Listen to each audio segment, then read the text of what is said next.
മധ്യപ്രദേശിലെ BJP. MLA ആയ പന്നാലാൽ ശാക്യ പറഞ്ഞിരിക്കുന്നത്, നിങ്ങൾ വിദ്യാർത്ഥികൾ ഇനി ഡിഗ്രിക്ക് പോവേണ്ട ആവശ്യമില്ല, പഞ്ചർ കട തുടങ്ങുന്നതായിരിക്കും ഉചിതം.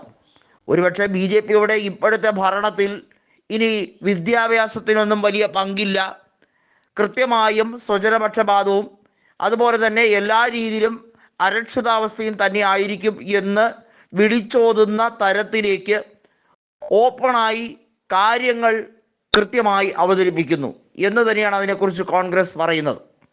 അതായത് മധ്യപ്രദേശിലെ വിദ്യാഭ്യാസ നയത്തെക്കുറിച്ചും മറ്റുമൊക്കെയുള്ള കാര്യങ്ങൾ പറയുന്നതിനിടയിലാണ് അദ്ദേഹം ഇത്തരത്തിൽ പറഞ്ഞിരിക്കുന്നത്. തമാശ രൂപേണയാണ് എന്നൊക്കെ പറഞ്ഞ് ന്യായീകരിക്കാൻ ബി.ജെ.പി. നേതൃത്വം ശ്രമിക്കുന്നുണ്ട്. 2023 ഇക്കഴിഞ്ഞ നിയമസഭാ തെരഞ്ഞെടുപ്പിൽ 166 സീറ്റുമായി മോഹൻ യാദവ് ഇവിടെ മുഖ്യമന്ത്രിയായിരിക്കുകയാണ്. മധ്യപ്രദേശിൻ്റെ മുഖ്യമന്ത്രി സ്ഥാനത്തേക്ക് അദ്ദേഹം എത്തുമ്പോൾ കോൺഗ്രസ്സിന് പ്രതിപക്ഷത്തിരിക്കുമ്പോൾ വെറും 66 സീറ്റ് മാത്രമേ കോൺഗ്രസ്സിനുള്ളൂ എന്നുള്ളത് എടുത്തു പറയേണ്ട കാര്യമാണ്. എന്നാൽ കൃത്യമായി മനസ്സിലാക്കേണ്ടത് 4,34,00,000 വോട്ട് പോൾ ചെയ്ത മധ്യപ്രദേശിൽ 1,75,00,000 വോട്ടുകൾ കോൺഗ്രസ്സിനും 2,10,00,000 വോട്ടുകൾ ബി.ജെ.പിക്കും. അതായത് ബി.ജെ.പിയും കോൺഗ്രസും തമ്മിലുള്ള വ്യത്യാസം വെറും 35 ലക്ഷം വോട്ടാണ്. അതായത് പോളിംഗ് പെർസെൻറ്റ് നോക്കുമ്പോൾ കോൺഗ്രസ്സിന് 41%, ബി.ജെ.പിക്ക് 48%, 7% വ്യത്യാസമുണ്ട്. എന്നാൽ അത് സീറ്റുകളുടെ തോതിലേക്ക് വന്നപ്പോൾ കോൺഗ്രസ്സിന് 21%, ബി.ജെ.പിക്ക് 71% എന്ന കണക്കിലേക്ക് എത്തി.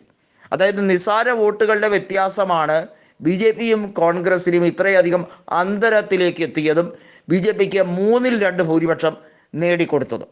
അക്ഷരാർത്ഥത്തിൽ ബി.ജെ.പിയുടെ വ്യാപക അഴിമതി ഉൾപ്പെടെയുള്ള കാര്യങ്ങൾ എടുത്തു പറഞ്ഞുകൊണ്ട് കൃത്യമായും അവരെ ടാർഗറ്റ് ചെയ്ത് കഴിഞ്ഞ തവണ 2018 കമൽനാഥിൻ്റെ നേതൃത്വത്തിൽ കോൺഗ്രസ് അധികാരത്തിൽ വന്നൊരു സംസ്ഥാനത്ത് കോൺഗ്രസ്സിനുള്ളിലെ പടലപ്പിണക്കവും അവർക്കുള്ളിലെ ചേരിപ്പോരുമാണ് വലിയ ഒരു തകർച്ചയിലേക്ക് മധ്യപ്രദേശിനെ തള്ളിവിട്ടത്. അതുകൊണ്ട് മധ്യപ്രദേശിലെ ജനത ഇപ്പോൾ ബുദ്ധിമുട്ടുകയാണ്. പക്ഷേ ബി.ജെ.പിയെ വീണ്ടും വീണ്ടും ജയിപ്പിച്ചു കൊണ്ടിരിക്കുന്നു എന്ന ഖ്യാതി മധ്യപ്രദേശിന് എടുത്തു പറയേണ്ട കാര്യമാണ്. 29 ലോക്സഭാ സീറ്റുകൾ മുഴുവൻ തൂത്തുവാരിയ സംസ്ഥാനമെന്ന രീതിയിൽ ഗുജറാത്തിൽ പോലും സംഭവിക്കാത്ത ഒരു രാഷ്ട്രീയ പശ്ചാത്തലം മധ്യപ്രദേശിൽ അനുകൂലമായിരിക്കുന്നു എന്നുള്ളതും എടുത്തു പറയേണ്ട ഒരു കാര്യമാണ്.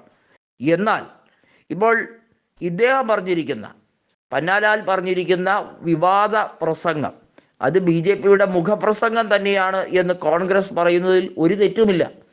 ബി.ജെ.പി ഇങ്ങനെയൊക്കെ തന്നെയാണ് നിരവധി സാഹചര്യങ്ങളിൽ കാര്യങ്ങൾ നടത്തിക്കൊണ്ടിരിക്കുന്നത്.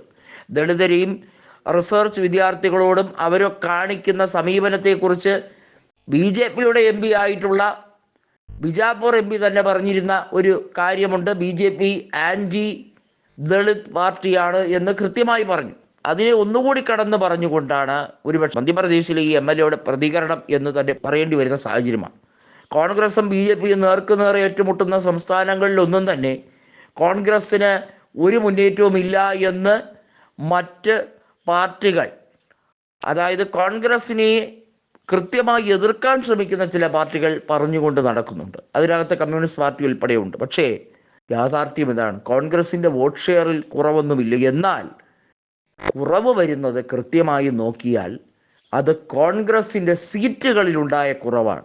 അത് കാരണം ഞെളിഞ്ഞിരിക്കുന്ന ബി.ജെ.പി ഇപ്പോൾ അഹങ്കാരം മൂർച്ഛിച്ച് എന്തും വിളിച്ചു പറയുന്ന രീതിയിൽ, എന്തും പ്രവർത്തിക്കുന്ന രീതിയിലേക്ക് കാര്യങ്ങൾ മാറിയിരിക്കുന്നു എന്നതിൻ്റെ ഉത്തമ തെളിവാണ് മധ്യപ്രദേശിൽ നടക്കുന്നത്. ദളിതന് നേരെയുള്ള കടന്നാക്രമണം ഉൾപ്പെടെയുള്ള സംഭവങ്ങൾ കഴിഞ്ഞ തവണ ശിവരാജ് സിംഗ് ചൗഹാൻ സർക്കാരിൻ്റെ നേതൃത്വത്തിൽ ഭരണം ബി.ജെ.പി കൈയാളിയിരുന്നപ്പോൾ അവിടെ ഉണ്ടായ സംഭവമായിരുന്നു.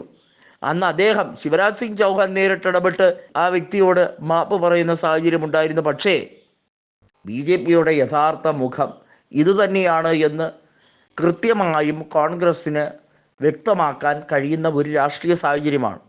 ഇത് രാഷ്ട്രീയപരമായി അവർ ആൻറ്റി ഇൻകംബൻസിയാക്കി മാറ്റാൻ കോൺഗ്രസ്സിന് കഴിയാതെ പോയതാണ് മധ്യപ്രദേശിലെ ഏറ്റവും വലിയ നഷ്ടം.